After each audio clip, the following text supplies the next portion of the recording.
Bendiciones, amados hermanos. Recibo un fuerte abrazo de su hermano en Cristo, Víctor Cáceres. En esta oportunidad quería hablar acerca de los diezmos. ¿Está vigente o no? Ya que este tema es algo que trae mucho debate y en ocasiones ha provocado que algunos tengan poca claridad sobre este tema. Espero que sea de edificación para su vida y siempre en Cristo Jesús pueda ayudarnos a seguir caminando en la fe. Voy a mencionar y poner algunas PPTs, espero que pueda ser claro. ¿Está vigente el diezmo en la actualidad? Sobre esto hay dos posturas. Uno, que dice solo fue para el Antiguo Testamento y ahora solo se ofrenda. El otro punto menciona que sí, se mantiene en la actualidad los diezmos.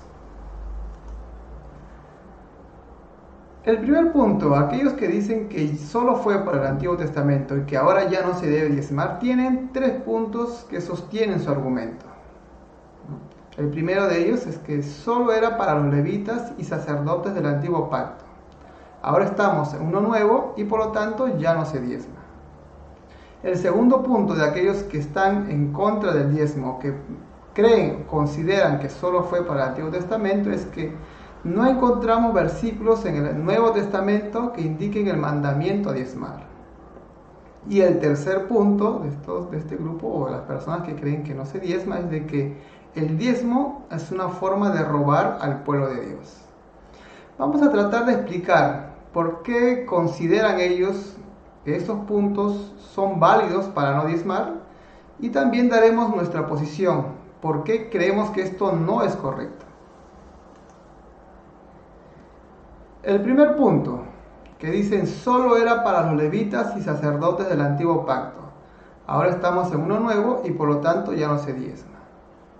Referente a esto tenemos que decir que el diezmo no se instituyó solo para los levitas del pueblo de Israel, sino que se instituyó mucho antes del pueblo mismo.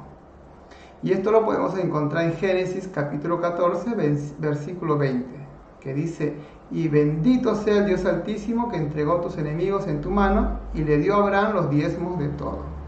Hablando esto del encuentro de Abraham y Melquisedec. En Génesis 28, 22, hablando de Jacob: y esta piedra que he puesto por señal será casa de Dios, y de todo lo que me dieres, el diezmo apartaré para ti. ¿No? Con estos versículos tratamos de afirmar que el diezmo fue mucho antes del sacerdocio levítico. Entonces, ese punto que ellos mencionan que solo era para los levitas y sacerdotes del Antiguo Pacto no es válido. Hay un segundo punto, aquellos que están en contra de la actualidad del diezmo. Ellos mencionan que no hay versículos en el Nuevo Testamento que indiquen el mandato a diezmar. Lo cierto es que sí hay versículos que hablan del diezmo, solo que no están explícitos, sino implícitos. Ejemplo de ello encontramos en 1 Corintios capítulo 9, del versículo 1 al 14, donde el apóstol Pablo va a defender el sostenimiento de su ministerio. De una manera más clara lo dice en el versículo 6, donde menciona: o solo yo y Bernabé no tenemos derecho a no trabajar. ¿Quién fue jamás soldado a sus propias expensas? ¿Quién planta viña y no come de su fruto? ¿O quién apacienta el rebaño y no toma de la leche del rebaño?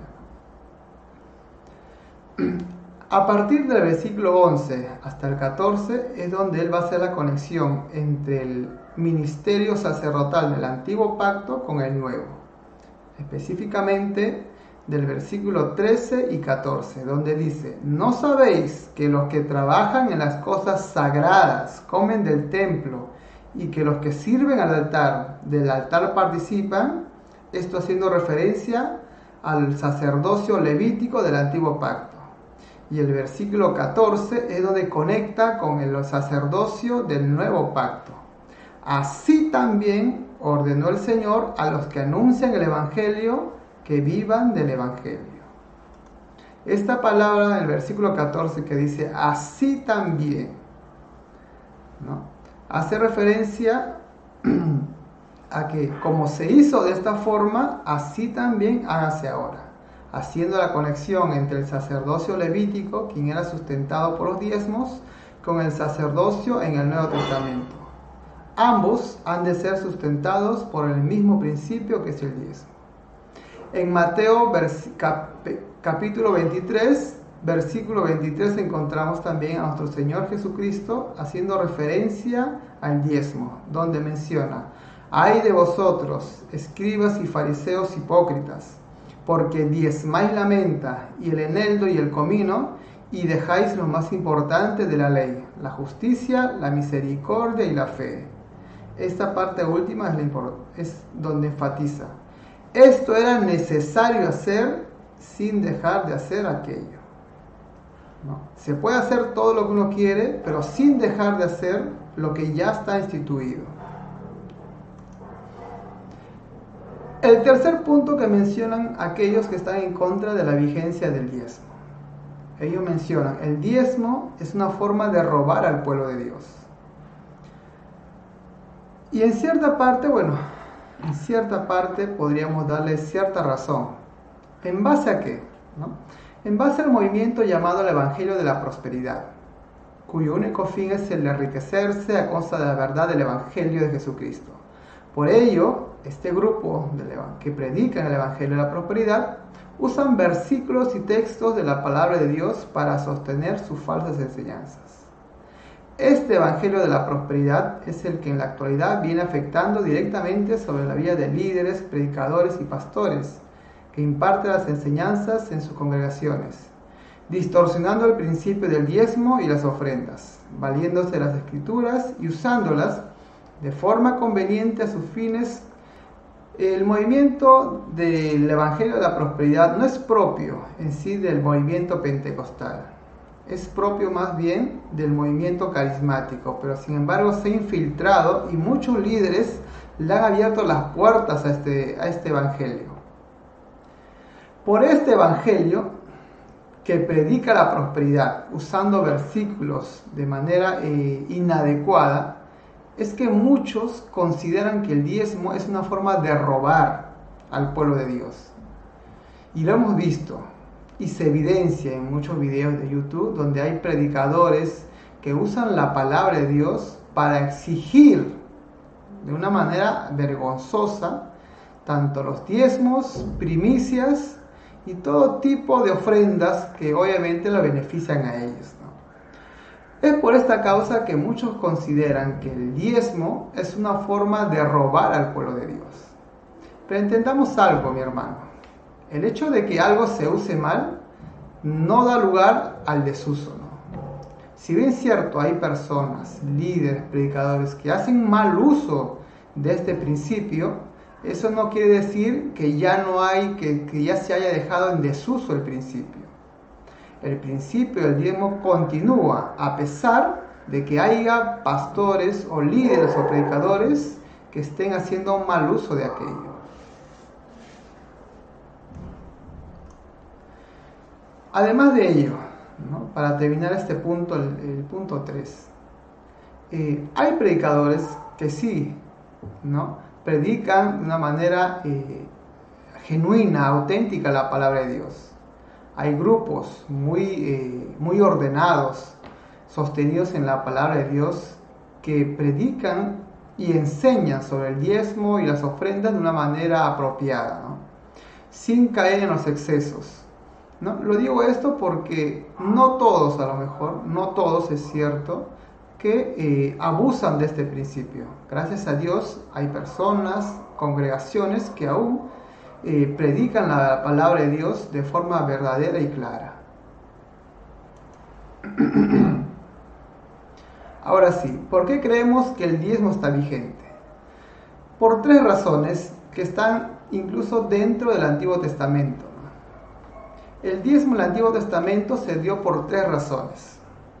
Primero, para sostenimiento económicos a los ministros de aquel entonces. El segundo, el mantenimiento del templo. Y tercero, era para ayudar a los necesitados, ya sea viudas, huérfanos, extranjeros o alguna otra situación en particular.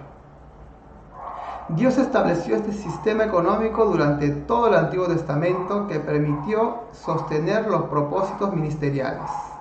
Esto lo podemos ver en Deuteronomio capítulo 14, versículo 22, Deuteronomio 26, versículo 12 y otros tanto en Levítico y Números. Sobre el primer punto, sostenimiento de los pastores o líderes de la iglesia. Esto en el caso de que se trabaje a tiempo completo o parcial. La iglesia tiene líderes o pastores que trabajan a tiempo completo. Ellos necesitan ser sostenidos, ya sea que tenga un pastor o un grupo de pastores, ¿no? Todo obrero es digno de un salario y por ende se debe sostener económicamente la vida de estas personas. Del contrario, ¿cómo podríamos exigirles o pedirles que trabajen en el reino de Dios si no hay un sostén que los ayude? Muchos de ellos tienen familia, tienen una familia que sostener. Alguien dirá por ahí, pero que trabajen en algo aparte, ¿no? O en un trabajo secular. Si bien es cierto, eso se podría dar, pero siempre y cuando el trabajo dentro del ministerio pastoral sea a tiempo parcial. Pero si es a tiempo completo, considero yo de manera personal, que la iglesia debería sostener a estos pastores, ¿no? A través de los diezmos. El segundo punto, cubrir los gastos del templo, ya sea en la implementación de los mobiliarios o en la construcción de la infraestructura. Las iglesias evangélicas no cuentan con un sustento del Estado, esto lo deben saber todos, ¿no? Ni entidades públicas, y por ello todo lo relacionado a la infraestructura, mobiliario y equipos, y hasta en la construcción de las áreas que se necesitan, ¿no? Es a través de los diezmos y ofrendas que recibe la iglesia. Son los diezmos los que sostienen o permiten el avance estructural del mobiliario y los equipos que necesita la iglesia. ¿Cómo podría un grupo, una iglesia, ¿no? Un grupo de hermanos en la iglesia avanzar, crecer, desarrollar la infraestructura si no hay una economía que permita ello? Lo tercero, para ayudar a los necesitados en la iglesia del Señor. Esto lo encontramos en el Antiguo Testamento, hablando de las viudas, de los huérfanos y de los extranjeros, ¿no? Hay personas necesitadas dentro de la iglesia y es a través de los diezmos donde se puede ayudar a estas personas. Existe el mandato para la ayuda de los necesitados en el pueblo de Israel, como lo eran las viudas, huérfanos y desamparados, los cuales recibían ayuda que era cubierta por los diezmos del pueblo de Israel. Ahora en la actualidad existen las mismas necesidades que deben ser cubiertas por el mismo principio, esto es el diezmo, ¿no? Estos tres puntos por los cuales considero que se mantiene la vigencia del diezmo se siguen dando en la iglesia de hoy, ¿no? Para sostener a los ministros, para sostener o cubrir los gastos del templo y para la ayuda de los necesitados. Por esas razones consideramos que el diezmo sigue vigente. Para finalizar, consideramos que el principio del diezmo se mantiene en la actualidad y mucho de ello está sostenido en pasajes del Antiguo Testamento. Pero también ese Antiguo Testamento menciona cómo se repartía y se usaba este principio del diezmo. Así que es una responsabilidad como cristianos seguir manteniendo y dándole un buen uso a lo que Dios ha establecido en su palabra. Bueno, espero que esto haya podido ayudar en algo, que haya podido aclarar en algo este principio y que usted, obviamente guiado por el Espíritu Santo del Señor y escudriñando su palabra, pueda continuar reforzando esta enseñanza. Yo me despido, hasta otra oportunidad.